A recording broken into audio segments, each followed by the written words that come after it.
बच्चों, आज के वीडियो में हम प्रॉफिट और लॉस से संबंधित कुछ और क्वेश्चंस करेंगे। जैसे कि एक फोन को रुपीस 2500 में खरीद कर रुपीस 2750 में बेचा गया। तो खरीदने का मतलब बाइंग प्राइस, और ये क्या हो गया आपका सेलिंग प्राइस। ठीक है। प्रतिशत लाभ, तो आपको एक तो ये कर सकते हैं, दो तरीके हैं। वैसे आप वहां पर तो कॉम्पिटेटिव एग्जाम कोई भी है तो आप जो है उसे शॉर्ट से शॉर्ट में करना चाहेंगे। तो प्रॉफिट, इसके लिए पहले आपको प्रतिशत लाभ का फॉर्मूला क्या है। तो प्रॉफिट परसेंटेज को हम ऐसे लिखते हैं, प्रॉफिट मल्टीप्लाई से करते हैं 100 से और अपॉन में करते हैं बाइंग प्राइस। प्रॉफिट को अब देखिए, यहाँ प्रॉफिट का मतलब क्या है, प्रॉफिट तब होगा जबकि कोई वस्तु कम में खरीद कर ज्यादा में बेची जाए तो प्रॉफिट होगा। तो प्रॉफिट के लिए क्या कर दीजिए, एस माइनस बी यहीं पर कर दीजिए। ठीक है। अब आप अलग से पहले निकालेंगे, टाइम आपका वेस्ट ना हो इसलिए अपॉन बी। ठीक है। तो आपका क्या किया आपने, यहां पर दोनों चीजें जब दी थी एस माइनस बी करेंगे तो देखिए क्या हो गया आपका 2750 माइनस आपका 2500 गुणा 100 बटे आपका 2500।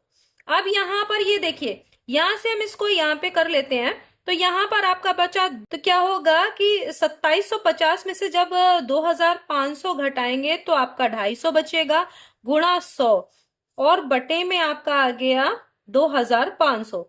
तो एक जीरो से ये जीरो कटा, 25 दशम 250 हो गया और एक जीरो से यहां जीरो कट गया। तो प्रतिशत लाभ क्या हो गया, 10%। ये प्रॉफिट परसेंटेज है आपकी। ठीक है। आपने इस तरह से निकाल लिया। तो प्रॉफिट परसेंटेज, यहां पर भी परसेंटेज का साइन लगाते चलिए।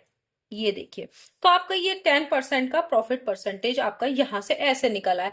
तो आपने डायरेक्ट कर लिया। वैसे भी आप क्या करते कि इसमें से एस माइनस बी करते यहां पर, तो यहां पे ही आपने इसको कर लिया। एक दर्जन पेन को दुकानदार ने 30 रुपए में बेचकर, देखिए बेचने का यानी सेलिंग प्राइस दिया हुआ है, रुपीज इतने का लाभ यानी प्रॉफिट दिया हुआ है, लाभ परसेंटेज। ये बहुत आसान है, लेकिन इसमें क्या करना होगा, देखिए ध्यान दीजिएगा। प्रॉफिट परसेंटेज बराबर होता है पी गुणा 100 और बटे में बी। ठीक है। पी तो आपको दिया हुआ है तो इसमें कोई चिंता वाली बात नहीं है। बी आपको नहीं दिया, बी यानी बाइंग प्राइस नहीं दिया, सेलिंग प्राइस दिया है। तो आपको बाइंग प्राइस निकालना होगा। तो आपने यहां पर क्या किया था, देखिए पी बराबर क्या होता है, एस। ये देखिए, इससे आप समझ सकते हैं कि यहां पर हम क्या रखेंगे, P बराबर S माइनस बी। आप जानते हैं कि सेलिंग प्राइस ज्यादा होना चाहिए और बाइंग प्राइस कम, यानी आपने कोई वस्तु कम में खरीद कर ज्यादा में बेची होगी तभी आपको प्रॉफिट होगा। तो इससे B की वैल्यू निकालेंगे तो कैसे निकालेंगे, तो B बराबर क्या हो जाएगा, B को इस तरफ ले लीजिए, S माइनस पी, यानी जितने में आपने उसे बेचा है तो जितना लाभ हुआ उसे घटा दीजिए। तो एस माइनस पी करेंगे तो 30 रुपए में बेचा था और 10 रुपए लाभ हुआ, तो कितना आ गया आपका, बी की वैल्यू आपकी आ गई 20 रुपए। आ गई कि नहीं आ गई, देखिए आपने यहां पर किया। आप डायरेक्ट भी यहां पर लिख सकते हैं, एस माइनस पी करके डायरेक्ट लिख दीजिए वहां पे।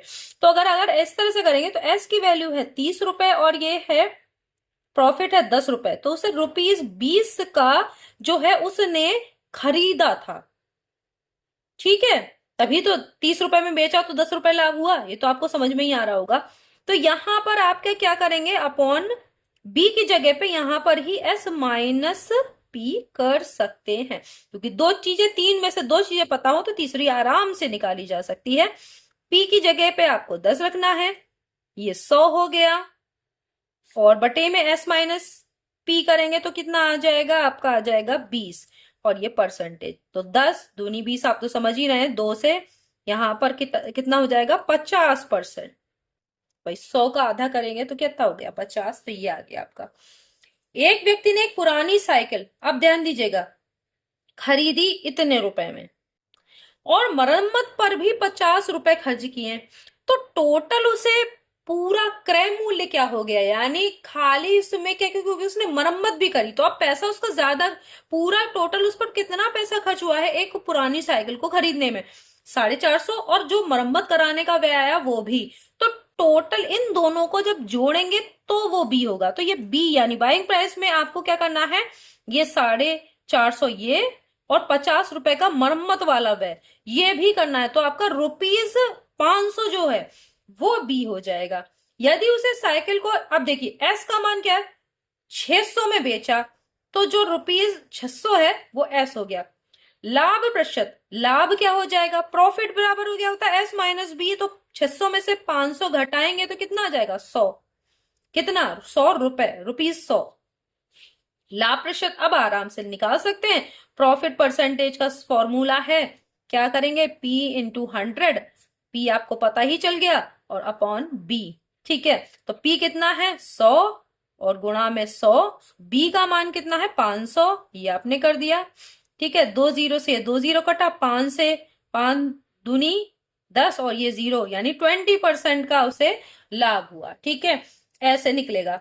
अब देखिए इसी तरीके का ये क्वेश्चन है, एक रेडियो को 800 में खरीदा, 400 रुपए अतिरिक्त खर्च किए, तो बाइंग प्राइस बी की जगह, बाइंग प्राइस की जगह क्या करेंगे आप, इन दोनों को ऐड कर देंगे। 800 प्लस 400 कितना हो गया, ₹1200। अब उसने 1500 में बेचा, यानी सेलिंग प्राइस उसका कितना हो गया, ये हो गया उसका 1500। अब प्रतिशत लाभ बिल्कुल वैसे ही करना है, तो लाभ आपका प्रॉफिट क्या हो जाएगा, एस माइनस बी करेंगे। देखिए एस माइनस बी करिए तो 1500 में से 1200 घटेगा, तो आपका कितना आ जाएगा, 300। मैंने डायरेक्ट लिख दिया है। ठीक है, अब प्रॉफिट परसेंटेज, तो ये हो जाएगा P into 100 upon b. P की वैल्यू आ गई 300, 100 अपॉन बी की वैल्यू कितनी है, 1200। अब देखिए 0 से 0 दोनों कट गए, 3 चौक 12, 4 से इसे काटेंगे 25, यानी 25% उसको लाभ हो गया। ठीक है, तो ये इजी था। अब आपको बस यहाँ पर देखिए, वो पहले वाले ही क्वेश्चन जो आपने देखे थे वीडियो में, पहले एक दो वीडियो बना चुकी हूं मैं, तो इनमें थोड़ा सा अंतर है। तो आपको यहाँ पर भी ये अंतर से समझ में आ रहा होगा कि आगे क्वेश्चन हमें किस तरीके से करने हैं। फॉर्मूले वही हैं जो मैंने आपको बताए थे। अब हम आगे वाला क्वेश्चन करते हैं। एक घड़ी को 400 रुपए में बेचने पर, अब बेचा है तो ये क्या हो गया, सेलिंग प्राइस। ठीक है, एस लिख दिया। 20% की हानि होती है, तो ये क्या है, लॉस परसेंटेज। घड़ी को कितने रुपए में बेचा जाए कि 10%, यानी प्रॉफिट परसेंटेज भी दिया है। अब ये क्वेश्चन कैसे होगा, तो देखिए आपको बाद में पूछा गया कि घड़ी को कितने रुपए में बेचा जाए, घड़ी को कितने रुपए में बेचा जाए कि 10% का लाभ हो जाए, जबकि अभी बेचने पर क्या हो रहा है, हानि हो रही है। तो लाभ परसेंटेज निकालने के लिए फॉर्मूला क्या होता है, तब इससे आपको ये पता चल जाएगा कि आपको जो है क्या क्या चीजें चाहिए। और लॉस परसेंटेज के लिए भी क्या फॉर्मूला होता है, तो प्रॉफिट परसेंटेज के लिए आपको चाहिए होता है प्रॉफिट। अब देखिए यहां केवल एस दिया हुआ है और आपको प्रॉफिट परसेंटेज दिया है, लॉस परसेंटेज दिया है, तो एस से आपको बी मिल जाएगा।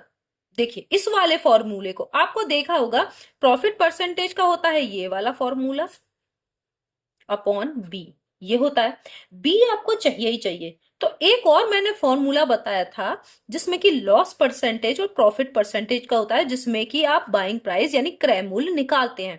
तो वो फॉर्मूला क्या था, एस इंटू 100 अपॉन, अगर लॉस होता है तो क्या करते हैं, 100 माइनस लॉस परसेंटेज करते हैं। इससे आपको बी की वैल्यू मिल जाएगी। तब आप कर सकते हैं कि नहीं कर सकते हैं। तो अभी अगर आप इसमें रखें तो एस की वैल्यू क्या है, 400 इंटू 100। 100 में से आपको क्या घटाना है, 20%। ठीक है, तो आपने 20 घटा दिया, तो क्या बचेगा यहाँ, 400 गुणा 100 बट्टे 80। अब देखिए एक जीरो से एक जीरो कटा, 8 पंजे 40, तो आपका 500 रुपए क्या आ गया, क्रय मूल्य आ गया। क्रय मूल्य अगर आपको आ गया है कि कितने रुपए में बेची जाए, आपको पूछा गया है एस की वैल्यू, तो आपका एक फॉर्मूला इस पे था जिसमें कि आपको प्रॉफिट परसेंटेज भी हो, बी भी दिया हो, तो आप एस की वैल्यू कैसे निकालें, तो एस बराबर होता है बी प्रॉफिट के लिए। अब देखिए माइनस क्यों लगा, क्योंकि लॉस परसेंटेज था। ये सब फॉर्मूले मैंने आपको बता दिए हैं। ठीक है, उन्हीं पे ही अलग अलग तरीके के क्वेश्चन मैं ले रही हूं। तो यह लाभ है, तो आपको बी को किससे गुणा करनी है, 100 प्लस कितना, प्रॉफिट परसेंटेज अपॉन 100। ठीक है, ये आपने फॉर्मूला भी मैंने आपको बताया था कि ये सारे फॉर्मूले एक ही फॉर्मूले से, इसी फॉर्मूले से बने हैं। तो आपको बी की वैल्यू कितनी दी है, 500। 100 प्लस प्रॉफिट परसेंटेज करेंगे तो क्या हो जाएगा, 100 प्लस 10 अपॉन 100। अब ये क्या हो जाएगा, 500 गुणा 110 बटे 100। 2 जीरो से ये 2 जीरो कट गया, तो यहाँ कितना हो गया, 550 रुपीज। तो देखिए अब बाइंग प्राइस थी, यानी 500 रुपए में उसने खरीदा था, पहले उसने 400 रुपए में बेचा था, इसीलिए उसे 20% की हानि हुई थी। अब 500 रुपए में उसने खरीदा है, लेकिन वो 550 रुपए में बेच रहा है, तो उसको 10% का लाभ हो रहा है। तो आपको समझ में आया कि हमें फॉर्मूले कौन कौन से लगाने हैं। तो देखिए मैंने यहां पर, हमें सबसे पहले तो चाहिए बाइंग प्राइस।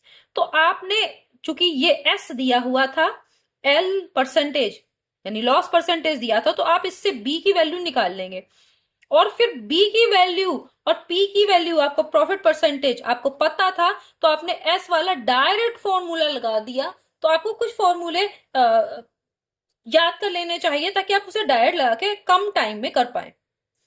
एक साइकिल को रुपीस 650 में खरीद कर, तो 650 क्या हो गया, इसका बाइंग प्राइस, और खरीद कर 585 में बेचा, तो ये सेलिंग प्राइस। हानि परसेंटेज, तो हानि के लिए परसेंटेज का, इसमें देखो बाइंग और सेलिंग प्राइस दोनों दिए हुए हैं, तो आप लॉस निकाल सकते हैं। लॉस निकालने के लिए बी माइनस एस करते हैं, प्रॉफिट के लिए एस माइनस बी। लॉस आपका तब होगा, हानि तब होगी जबकि आपने ज्यादा में खरीद कर कम में बेचा हो। ठीक है, तो आप लॉस निकाल लीजिए, इसमें जब दिया हुआ है तो आपको और कोई फॉर्मूले की जरूरत नहीं है, डायरेक्ट फॉर्मूले से हो जाएगा। लॉस हो गया आपका बी माइनस एस, यानी 650 माइनस 585। तो देखिए घटाने का और तरीका, 600 में 15 ये कम है, ठीक है, और ये 50 ज्यादा है, तो आपको ऐसे भी कर सकते हैं कि ये हो गया आपका 65।